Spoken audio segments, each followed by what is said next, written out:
Stop wasting your time. I'm going to share with you the 7 things that I quit to go from broke to multi-millionaire. When kids come up to me in my supercars, they always ask, what do you do? But I always share with them, it's not what I do, it's what I don't do. Starting with number 1. Don't spend time with people who suck your energy. I call them energy vampires. So I grew up with this friend that I've known since elementary school, and I realized that he'd only ever call me when he needed something from me. Never called me when I had something to share that was good. He never called me when he heard that I was having a hard time. He never called me for any other reason than he needed somebody to help him move something or maybe borrow some money, or he was bored. And I realized that is not the kind of friend I want in my life. So I just decided to stop responding to his calls, to create some space, to not respond so quickly. I asked myself one day, what does a great friend look like? And it occurred to me, there was no part of the characteristics of what a great friend would act like he was acting. And yet I just believe because I sat next to him in math class that I had to be friends with him for the rest of my life. That's crazy. Spend time with people who want more for you, not more from you.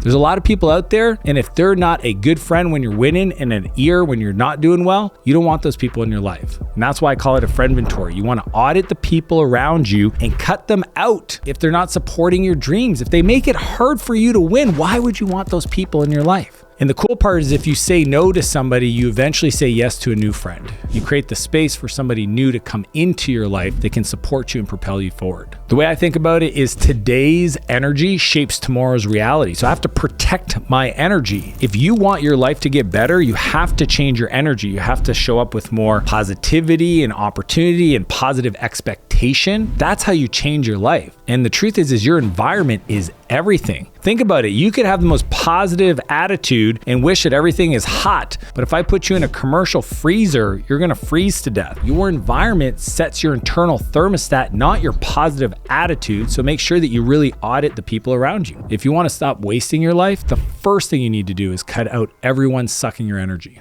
Which brings us to number 2, which is don't ask for advice from people who haven't done what you want to do. I have these people that come up to me at the gym. They see me working out and they start to try to give me advice on how to work out. And I look at them and I'm not being rude. It's just, if I do the push-up the way you're telling me, will I look like you? Because you don't look like my trainer. My coach, Alan, looks like Superman. That guy I listen to all day long. Somebody else, I don't. Not because I'm trying to be rude, but because what if I listen to them and they don't mean to be harmful and then they cause me to get off track? So here's some of my life principles. I don't take fitness advice from a fat life coach. I don't take business advice from a business coach who has no business. I don't take parenting advice from Elon Musk. The guy's been married 3 times. He has 12 kids. He's a world-class engineer. If I was building a rocket or any company, he's the guy I want to talk to. How to be in a marriage and how to have great relationship with their kids?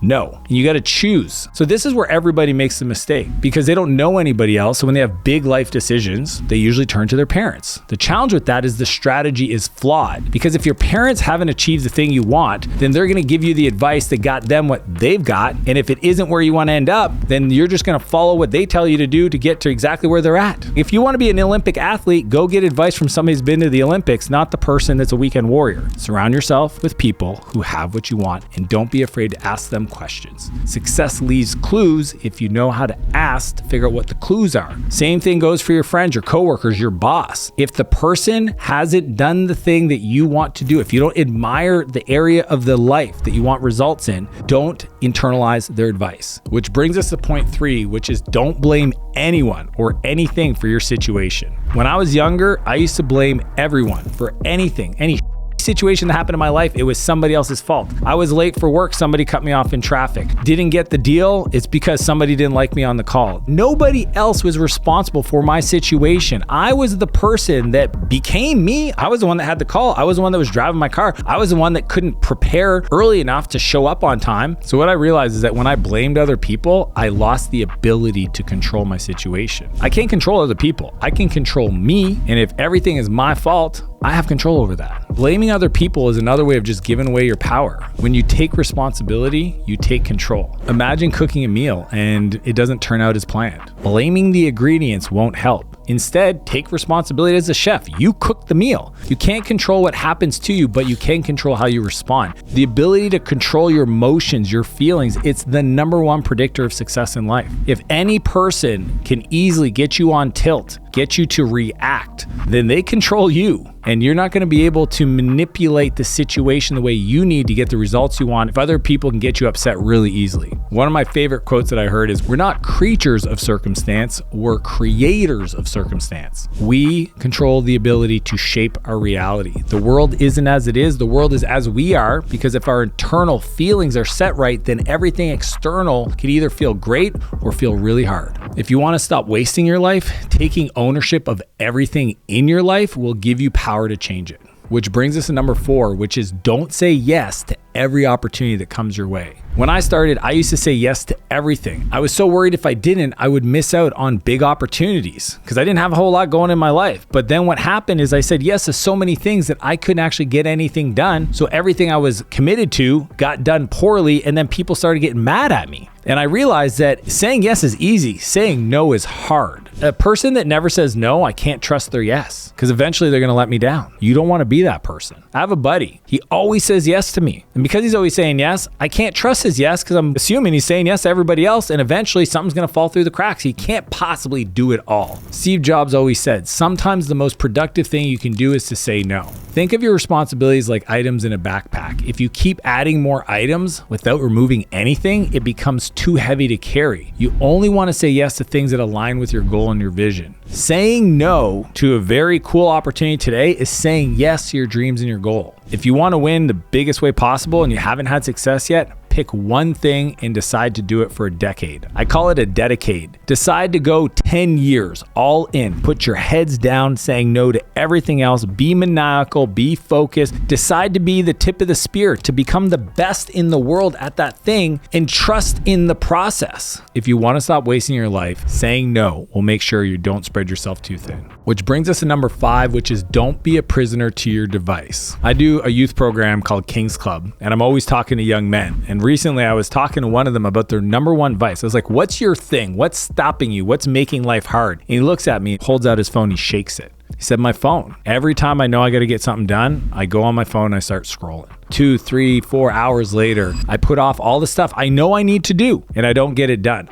And it occurred to me the reason why is because he doesn't have a plan for his life. He doesn't know what the scrolling is robbing from him because he hasn't built a real plan for a vision for his life. Think of your attention, your focus like a car on the road. If you get stuck in traffic of notifications and apps and doom scrolling on social media, you'll find yourself going nowhere instead of cruising towards your goals. Go turn off all your notifications like right now. Your attention is way too valuable. Think about it. Your focus, your energy, your productivity, it's worth way more than a red jewel notification some person Snapchat to you. The truth is, if you're addicted to your phone, your life's just not that interesting. Go make it interesting. Go create big plans. Go have a vision for your life that pulls you forward, that scrolling on social media isn't even an option because you're too excited to go create the thing that you see yourself doing in 5 years. Just have more fun things scheduled in your calendar. And if you're really having a hard time, schedule them with other people. If you are committed to go to the gym with your buddy, I guarantee you're not going to miss going to the gym. If it's just you, you'll probably skip out just because you want to scroll on social media. Turning off all notification is the simplest and most effective way to stop wasting your life.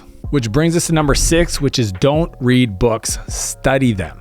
When I started reading, I was so hungry to read books and to get them off my to-do list because people were giving me, you got to read this, you got to read this, you got to read this, that I would just speed read these books. I didn't write anything down. I didn't highlight anything. I didn't make comments or anything. I was just reading to have read. And then it occurred to me that the real value from a book is not the information, it's the application. It's actually executing the things that you're learning. So I started to develop this muscle, the JFDI muscle, just effing do it, which is as soon as I read something actionable in the book, I took action. Even better than that was start to teach other people around me what I was learning. Why? In reading, knowing I'm going to teach, I read completely different. Oftentimes, we already know what we should have done. We've read that book, but did you do the things in the book? So my recommendation is figure out where you're stuck in life and only read books that can help you unlock the next skill you have to acquire, the belief around the world, or implement a habit in your life that'll get you incredible results. I call it just in time, not just in case. You can recommend a book to me, I'll buy it. It'll probably sit there until I have the need and I go, oh yeah, somebody recommended a book on that topic, and then I'll go study it. Same goes for all my information, my YouTube videos, my podcast, resources, courses I buy. I queue them up and I study them when I have the problem, not just because I bought it. Most people read or consume courses or hire a coach just so they can feel good about themselves? Because the easiest decision is to spend money. I call it shelf help. You're just consuming knowledge to put on a shelf to have a badge that you can tell people, I read that book, but are you doing what's in the book? If the answer is no, stop, study,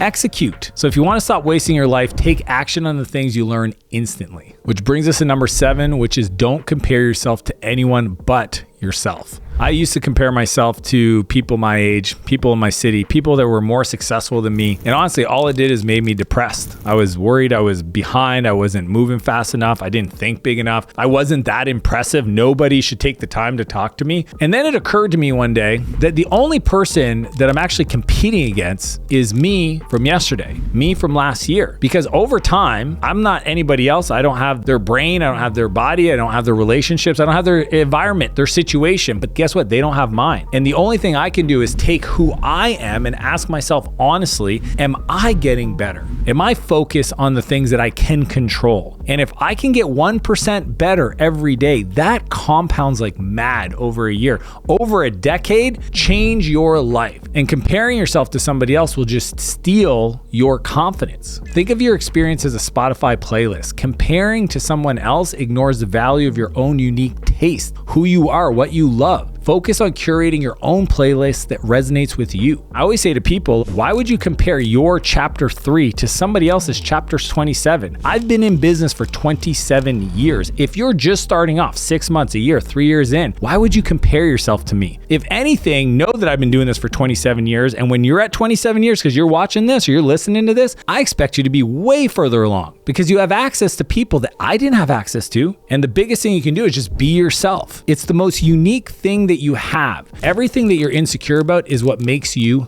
you. You may not like the sound of your voice, the way your nose is shaped, the way your ears are shaped. You might think that you're not very smart, but I'm telling you, if you lean into it, that's what makes you you. It's what makes you memorable. Trying to pretend that's not who you are or trying to compare yourself to somebody else or be somebody else is just going to steal all the potential of you standing out in this world. And we live in a world where you want to be unique, you want to be authentic, so take advantage of it. Those are 7 things I quit to not waste my life. But if you want to learn the 40 brutal truths I wish I knew in my 20s, click the link and I'll see you on the other side.